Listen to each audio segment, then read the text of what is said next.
इस कहानी के स्टार्टिंग में हम एक जहाज को देखते हैं जिसको दोबारा से मुरम्मत करके नया बनाया गया था। एक ग्रुप इस जहाज पर सफर पर निकला था। इस ग्रुप में तकरीबन 60 लोग थे। सबसे पहले हमें जिम, जो इस ग्रुप का सदर है, दिखाया जाता है। इसका बेटा एडम भी आया था। एक गुंडा भी था जिसके साथ इसके बहुत से आदमी थे। गुंडा सदर और एडम के करीब आकर पूछता है कि सर, आपको किसी चीज की जरूरत तो नहीं? अगर किसी चीज की जरूरत हो तो बताएं, मैं फौरन ले आऊंगा। सदर जवाब देता है कि नहीं, अभी नहीं, लेकिन अगर हुई तो मैं तुम्हें बता दूंगा। वहाँ एक बड़ा आदमी भी था जो जहाज की मिट्टी ब्रश से इकट्ठा करके एक कप में डाल रहा था। एक लड़की जो अपने शोहर के साथ वहाँ पर आई थी, ये देखकर काफी ज्यादा हैरान हो जाती है और पूछती है कि आप क्या कर रहे हैं, मिट्टी क्यों जमा कर रहे हैं? वो आदमी कोई जवाब नहीं देता बल्कि इसकी तरफ देखकर मुस्कुरा देता है। सदर को एक खास वीआईपी कैबिन दिया गया था जिसे देखकर 3 मॉडल्स को गुस्सा आ जाता है। वो गुंडे से पूछती है, ये क्या हो रहा है? हमने भी तो इतने ही पैसे दिए हैं, फिर सदर को वीआईपी कैबिन क्यों मिला? गुंडा इन्हें डांटता है, ज्यादा सवाल मत करो, चुप रहो। एक मॉडल गुंडे के साथी से कहते हैं कि वो ठीक कह रही है, हमारे साथ ऐसा क्यों हो रहा है? ये सुनकर गुंडे के आदमी इसे धमकाते हैं, अगर अपनी जान प्यारी है तो अपने शोहर को यहाँ से लेके निकलो। इनकी धमकी सुनकर लड़की अपने शोहर के साथ बाहर चली जाती है। बड़ा आदमी कप में मिट्टी डालकर पौधे उगाने की कोशिश करता है। ये देखकर लड़की हैरान रह जाती है कि ये आदमी आखिर क्या करना चाहता है। मॉडल अपने दोस्तों के साथ एंजॉय करती है जबकि सदर एक जगह खड़ा इन्हें देख रहा था। ये चीज नोट करके गुंडा सदर के पास आता है और कहता है कि क्या बात है, वो लड़की आपको पसंद है? अगर ऐसी बात है मैं इसे आपके पास ले आऊंगा। कुछ देर के बाद गुंडे के साथी इस जगह हमला करते हैं जहां लड़की और इसका शोहर सो रहे थे। गुंडा इसके शोहर को चाकू मारकर कत्ल कर देता है और इसकी लाश समुद्र में फेंक देता है। फिर वो लड़की को होश खोई के साथ उस सदर के पास ले जाया जाता है जहां सदर, इसका बेटा एडम और गुंडे के साथी मिलकर लड़की के साथ जुल्म करते हैं। जब लड़की को होश आता है तो वो बहुत बुरी हालत में होती है। वो गुंडे के पास जाकर इसे एक थप्पड़ मारती है और इससे अपने शोहर के बारे में पूछती है। गुंडा हंसते हुए जवाब देता है कि तुम्हारे शोहर को तो मैंने चाकू मारकर कत्ल कर दिया और समुद्र में फेंक दिया। लड़की को यकीन नहीं आता और वो अपने कमरे की तरफ जाती है जहाँ पर इसे अपने शोहर का जूता और खून नजर आता है। ये देखकर वो रोकर भागती है और पानी में छलांग लगाकर मरना चाहती है। जैसे वो छलांग लगाने वाली होती है, बड़ा आदमी आकर इसे रोक लेता है।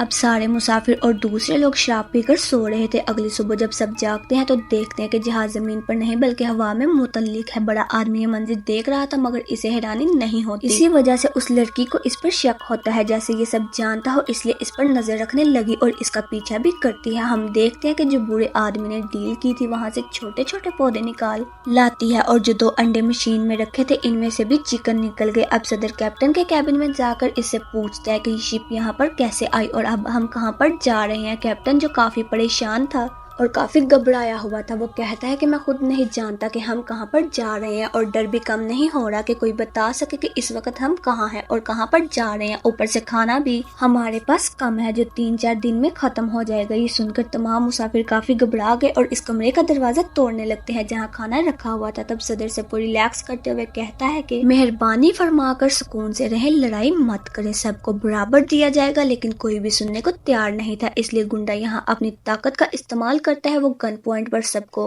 चुप करवा देता है। अब सदर कैप्टन से कहता है कि इनमें से किसी को खाना दो या ना दो, लेकिन मुझे और मेरे बेटे को खाना जरूर मिलना चाहिए। वो इनकी कोई भी बात मानने से इनकार कर देता है लेकिन गुंडा इसे भी गन दिखाकर धमकाने लगता है। ये चीज कैप्टन से बर्दाश्त नहीं होती, इसलिए वो अपने शिप के लोगों से मीटिंग करता है और कहता है कि ये सदर तो बहुत ही ज्यादा लालची इंसान है, ऊपर से इसने अपने साथ इतने ज्यादा गुंडे रखे हुए हैं और अब हमें इनका मुकाबला करना है और इन्हें रोकना है, तो हमारे पास भी हथियार होने चाहिए। अब जैसा कि हम जानते हैं ये शिप दूसरी जंग की है तो इनको एक ख्याल आता है कि शायद हो सकता है इसमें से हमें हथियार मिल जाए। ये कहने के बाद वो सब लोग शिप में हथियार ढूंढने लगते हैं जहां इन्हें एक बॉक्स मिलता है जो काफी देर से बंद था। जैसे ही वो अपने पास रख लेते हैं, मुसाफिर को सिर्फ थोड़े थोड़े चावल खाने को दिए जाते हैं जो वहाँ गुंडे के आदमी सबको दे रहे थे। अब इतने से चावल देखकर कुछ मुसाफिर पूछते हैं कि इतने से चावल से हमारा क्या होगा, हम तो पेट भरकर खाना भी नहीं खा सकते। तब गुंडे का आदमी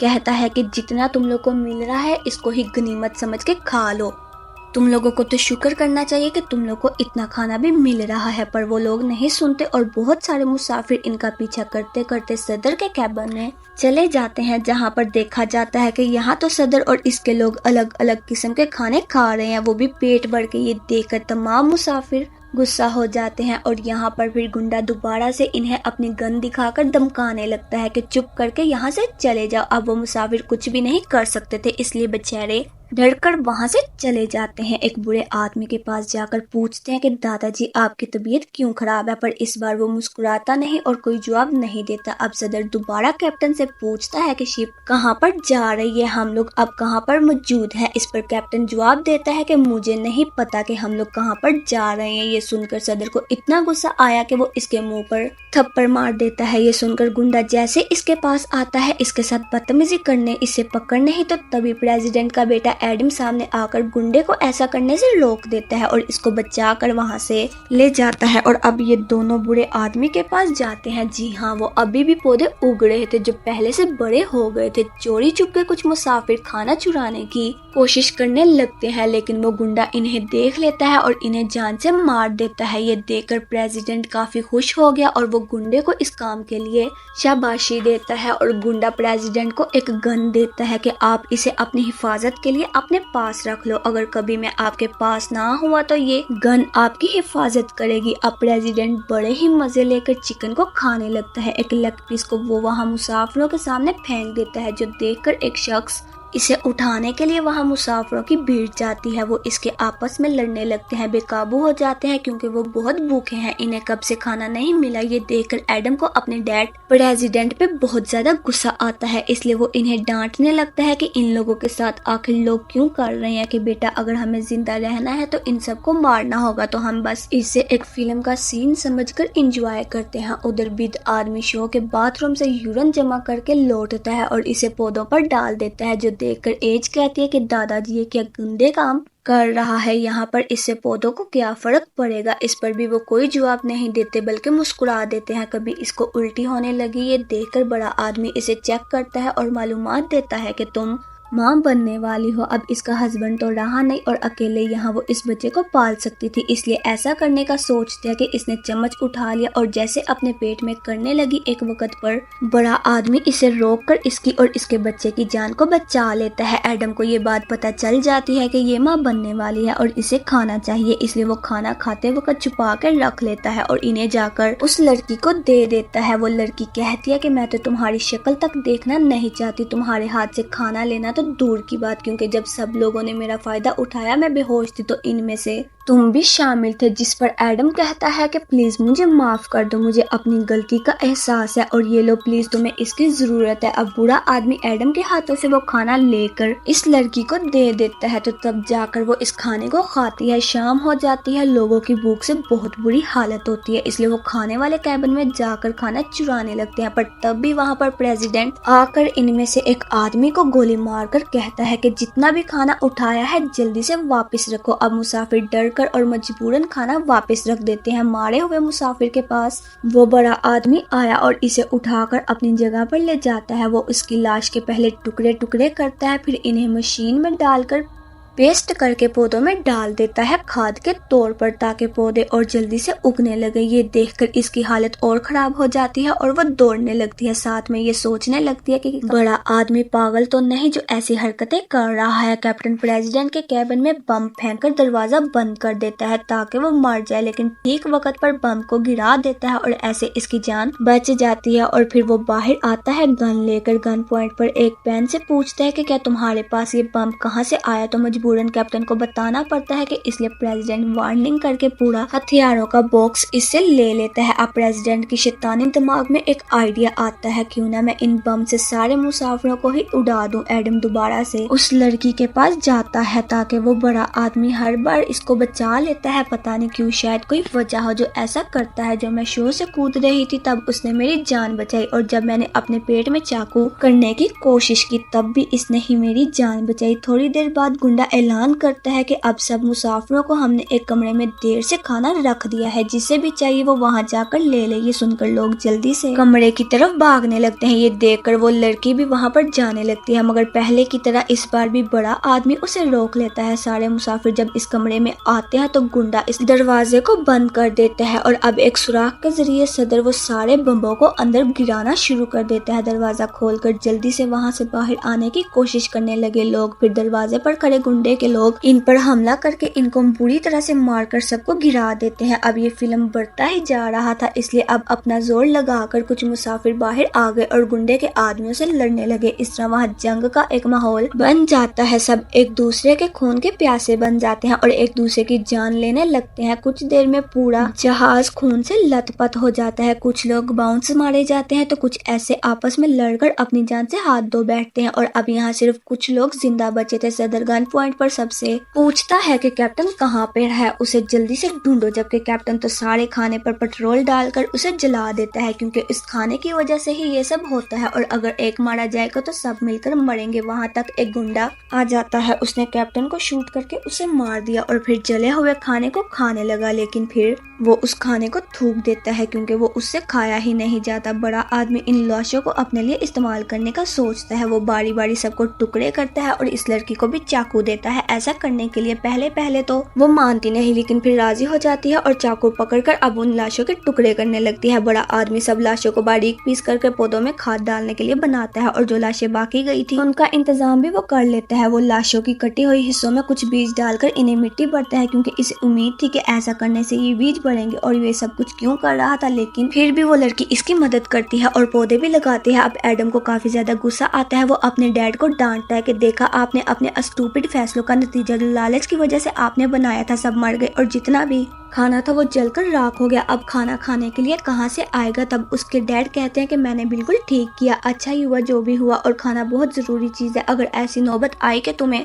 मुझे मारकर खाना पड़े तो बिलाशिबा मुझे मार डालना, क्योंकि अपनी भूख के लिए अगर मुझे तुम्हें मारना होगा तो मैं मार दूंगा और अपना काम चलाऊंगा। ऐसे दिन गुजरते गए। हम देखते हैं कि बुजुर्ग आदमी ने जो बीज इन गणेश पर लगाए थे वहां पर सब पौधों से चिकन निकले, वो भी बड़े होकर अब मुर्गा और मुर्गी बन जाते हैं। इन्हें देखकर एक बुजुर्ग आदमी इससे कहता है कि दादाजी क्यों ना हम इन मुर्गियों को ही खा ले, और वो बुजुर्ग आदमी जो इतनी देर में बोला नहीं था एक बार भी अब बोल पड़ता है। कहने लगा कि बेटा अगर हम ये मुर्गियां खा लेंगे तो इनके बाद क्या खाएंगे, हमें भी सिर्फ अंडे खाने हैं ताकि मुर्गी जिंदा रहे और अंडे देती रहे। ऐसे हमारे पास खाने की चीज भी होगी और मुर्गी बड़े होकर अंडे देती रहेगी, फिर हमारे पास कई सारे मुर्गे हो जाएंगे, तब हम इन मुर्गों को खा सकते हैं। अब इसको जिंदा देखकर गुंडा इसको खाने के लिए आता है। तब इसे दूर से आदमी कहता है कि ऐसा करने से पहले तुम्हें मुझे मारना होगा, लेकिन ठीक वक्त पर यहाँ सदर आकर गुंडे को गोली मार देता है। वो मरा नहीं क्योंकि गोली इसके बाजू पर लगी थी। तो अब ऐसा करने से सदर की गन खाली हो चुकी थी। गुंडा यहाँ पर अपनी गन से प्रेसिडेंट को शूट कर देता है। गोली इसके सीने पर लगी और वो गिर गया और मौके पर इसकी मौत हो जाती है। ये देखकर वो आदमी काफी घबरा जाता है, इसलिए वो इसका हाथ पकड़ कर इसे वहाँ से भगा ले जाता है और गुंडा भी इनका पीछा करने लगता है। अब बुरा आदमी सदर की लाश के पास आता है और इसकी